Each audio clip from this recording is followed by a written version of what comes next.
Good morning, good afternoon, good evening, good night, wherever you're watching from. Welcome to another episode of All Things Ileast. Your boy is back after some time and ready to have another cracking episode for all of you to watch. We'll start off with UFC news. UFC 310 main event, which was supposed to be the champion at 170 pounds, Bilal Muhammad, versus the rising, explosive, and exciting contender with the name of Shavkat Rokhmanov. The fight has been cancelled due to Bilal Muhammad pulling out because of a toe injury to his left foot, rendering him unable to compete for this event, which is unfortunate. When it comes to his fighting style, he hasn't gained a lot of traction because he's a very wrestling heavy champion, and there's obviously some bias against that style within the fan base of mixed martial arts. Shavkat, on the other hand, is a solid striker, so this matchup was supposed to be very exciting and interesting, with Bilal's forte being wrestling and Shafkat being an absolute monster on the feet. Like, this guy is very, very exciting to watch. Very exciting, undefeated, and super exciting.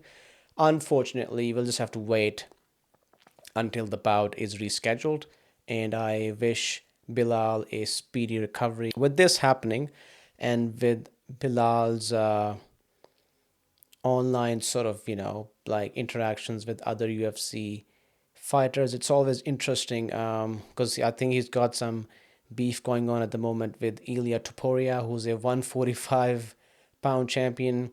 He always has his back and forth with Conor McGregor, who also reacted on X, formerly known as Twitter, and with two laughing emojis once the news of Pilar's injury and subsequent dropping out of the fight was announced into the media. This led to the usual back and forth banter between the two fighters, and Pilal tweeted that I have this for antibiotics, you use needles because you are a junkie. We are not the same. And Conor, being Conor, would respond, Scudder talk just like you're fighting. You lambasted UFC world champions multiple times on having to reschedule their bouts through injury, and now it has come down on you like a bomb from the sky. It is glorious to see. No fight, no money but staph infection. Ha ha ha, lol, yada yada yada. Like a bomb from the sky, to say that to a Palestinian fighter is absolutely vile. Online banter aside, this is downright deplorable behavior displayed by Conor McGregor once again. In the past, when he was actively fighting, the banter would make more sense. But to be semi retired, not an active fighter at the moment, at least in the UFC, for him to say this is downright deplorable behavior. I cannot stress this enough. It's insane. It is very ignorant and arrogant coming from someone who's Irish, so they've been through the colonization and genocide as well. For him to make such a statement is insane. And what's important to note here, that the guy also has kids, and whatever is happening in Gaza, if you have an ounce of humanity in you, you would at least have a moment to think and reflect before you say something like that to someone who's from the region. So it's crazy, dog. It's crazy. I also recently watched a Netflix documentary about a lady being catfished for almost a decade called Sweet Bobby. Sweet Bobby made my blood boil from the inside from the moment it started all the way to the end. At one hand, you would obviously feel bad for the lady, I don't remember her name anymore. This is how pissed I was. Who was the victim in this, who was victimized by this action of someone who was super close to her. On the other hand,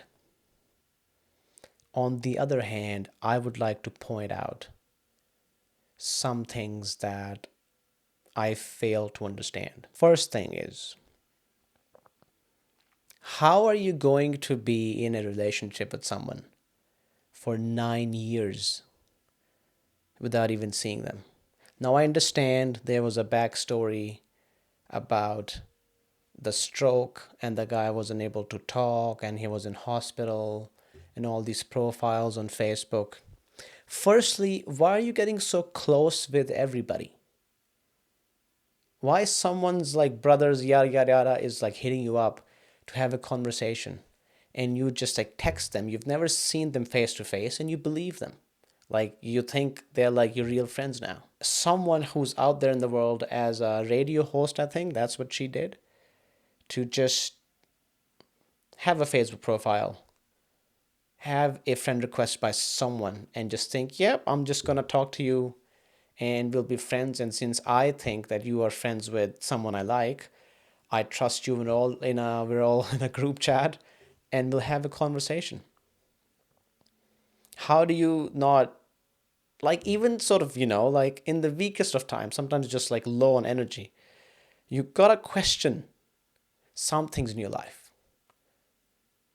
You're for like hours on Skype, you're going to bed, and then you're waking up and saying, "Good morning, Bobby. Hello, Bobby. Oh, I miss you, Bobby." How do you miss him? You haven't met. You haven't met. And that's crazy to me. Also, you're like, when this was happening, when it was ending, like you're like almost 40 years old. Like how would you let that happen to yourself in a way if you're almost 40? And now I understand that this lady was in a unstable relationship previously, and there's a lot to unpack here in terms of I think self appreciation, self love, and self respect. And but still, though, like you're also someone who's living in the UK. Like you're not in like India. Like you're not sort of, like in a place where, not that India has it, but you're not in a place where you are starving for any form of like interaction or social interaction. You can get like plenty if you just go outside, which you already do. You have a stable job. So it's beyond me. And then her cousin, who was behind all this. I don't know how old she was when she started this, but how do you find the time to do that to someone? How do you find the time to be like 40 people, make like 40 profiles, and then keep up, like with like everything? How do you, because she probably was like young enough to be at home though. How do your like parents don't sort of see you on the phone all the time and be like, hey, knock it off, go to bed. You're like 16. And then it continues and it continues and it continues for like 9 years, dude, until the lady actually is pushed to the brink of insanity. She hires a private detective to get an address of the guy that she thinks she seems to be engaged with. And she goes to his house and she knows everything about his family. That's a different level of insanity, though. For like, I feel bad for the victim, yes, but just being that guy or someone outside, like we all watched it, that's crazy to me. And she even got her other cousin. It was like, Bobby, and since he was a doctor, I told him a couple personal things. You've never met the guy. You haven't even heard his voice. How do you just go out and trust, like text words? Why are you, as a minor, opening up about your medical issues to a doctor you haven't met? Partly the problem is with like the culture in Southeast Asia. That's where this lady's like parents are from. So she's Indian. Love and affection is always attributed and overlapped with affliction. So people usually, when they are in love, they think that being super unhappy and miserable is something that naturally happens if you are in love. It doesn't have to, though. I think that's just been ingrained via the media, the movies, entertainment that people consume. So they just assume that being in love is hard and you have to make sacrifices. You have to make sacrifices, yes. And I think being very intimate or like close with anyone, any relationship with a human being, it can be tricky. How do you fall for this for 9 years? 1 year, sure. 2 years, it's a long time, but sure. 3 years, it's too long. You should already sort of have it sorted out. But, anyways, you're a good soul, you have a good heart, you fell for it. I understand. 4 years? 4 years? You're not talking to anybody about this? You don't have any friends who can just be like, hey, so by the way, this is bullshit. You gotta stop. Because even like her parents were in there as well. The dad was like, I had no idea. Yeah, dude, of course you didn't. And the mom's like, even I thought it's a bit odd that, that Bobby's voice was a bit odd. And this whole time, it's like a chache ki ladki or some shit. Like it's your own cousin. Also, being that like girl as well, though I'm not sure how old she is now, but how do you do it to someone for 9 years? I am not an expert on mental health. I'm just an idiot. But from what I saw, this is my opinion, so you don't have to agree with me. So they both like the attention. Um, there's obviously, but then if you're talking to like a 16-year-old, there would be signs. How do you not catch on unless this girl is just insanely evil? She should be in the UN or like in a position where you have to manipulate people because she would be really good at it. She'd probably be in the media actually. Go work for the BBC or I don't know, like an Indian news channel or something. Because you gotta be like a different kind of a psychopath, a sociopath, whatever it is, insane. You have to be insane to do this to someone for 9 years. I believe in self accountability and self reflection. So it's a good thing that she's able to tell her story and have it on Netflix. And I'm assuming she probably also got monetary gain from this. And that's good. It somehow is a tiny payback for the years of pain that she suffered. But also,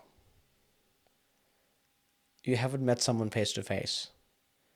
How are you in love with them after like 3 months of talking just via text? Oh, Bobby, Bobby. That's also what like annoyed me though. Everyone was like Bobby, oh Bobby, and Bobby looked like what's that guy? Farhan Akhtar with like a beard. I'm like, bro, look at this guy. I thought that was actually him. With yeah, that was crazy. And I'm still like, whenever I sit down with my own thoughts, I can hear Bobby, and I can hear Simran. It's just yeah, not Simran. I don't even know what the name of. I think Simran was the one who catfished the lady. The lady who got catfished. Her name was oh,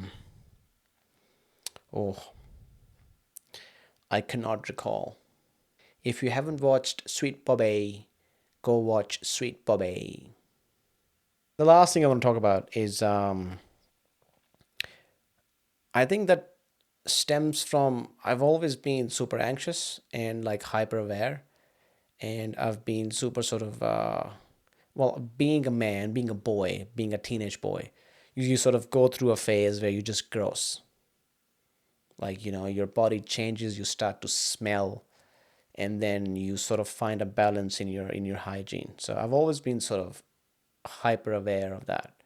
At a younger age, I like tried to smell nicer, look nicer, have my hair looking nice, shower every day. the whole shebang. Which brings me to the point of people who are heavy mouth breathers, as in they're very breathy, if that's a word, when they talk. Like that actor, Jennifer Coolidge. She's very breathy when she talks, like this. And I observe people like a lot. I watch people a lot. So whenever I am standing closer to someone, I do sort of try, like, you never know what time of the day it could be. You're just in an office, your breath could be a bit stale, so you sort of hold back your breathing, like chill. You don't exhale on someone. You try not to do it to them. But then you meet people who just like super breathy. This is just how they talk.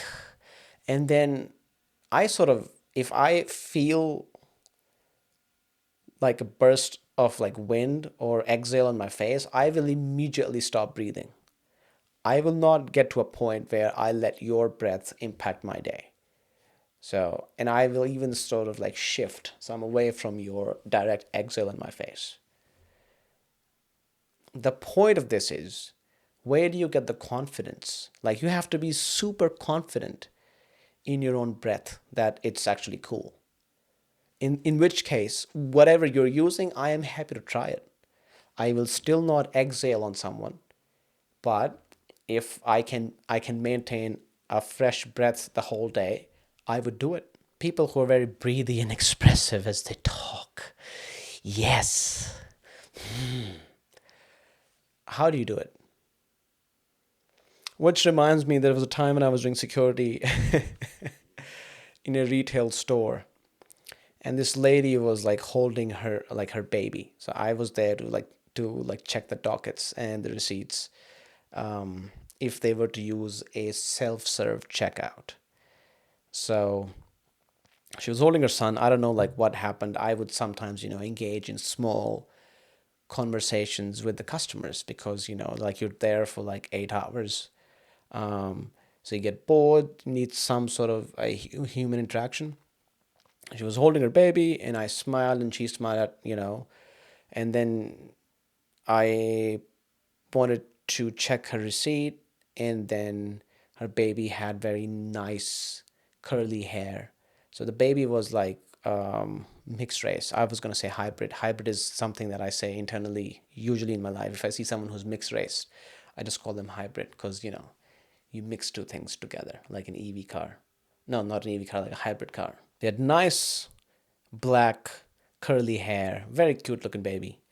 And then, so I don't know what I said or I asked. She just came super close to me holding the baby, and I just stepped back. Like, I don't want you in my face with your baby. That's a weird social interaction from where I stand. Like, you can talk to me, but we can talk at an arm's length. This is like pre-COVID though, so I wasn't concerned about having COVID. Yeah, it was weird. She just stepped really close holding her baby. And I don't even like remember what she said, because as soon as I felt her exhale on my face, I was like, we'll create some distance. Yeah, you don't be super close to me. This is like weird, you know? Because not that I would, but like I could just, we could kiss, and that's weird. You're also holding your baby. So like his face is super close as well. Or like, what if the baby just like smacks the shit out of me? Because babies do weird shit.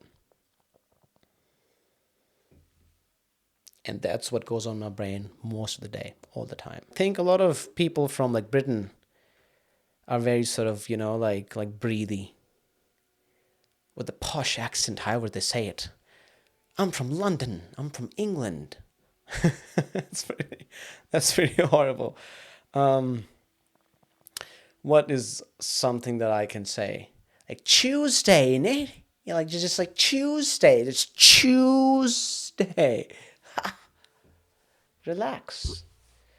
But if you're sort of, if you're from like somewhere and this is just how you guys talk, I can understand that. But like there's like some voices though, I don't know how to explain it. But like some voices are just, yeah, you're just like too breathy. Like hold it in, just control your exhale. With that being said, it would be hilarious once I rewatch the video and I do the editing, that I can just hear my exhale continuously in the microphone, and I'm the one complaining about it. But yeah, that's all that was on my mind. Thank you for watching this episode of All Things Ilyast. I always bring the best entertainment and stories. Please make sure to like, share, and subscribe, um, so I can keep doing this. And be well, and I will see you in the next one. Thank you.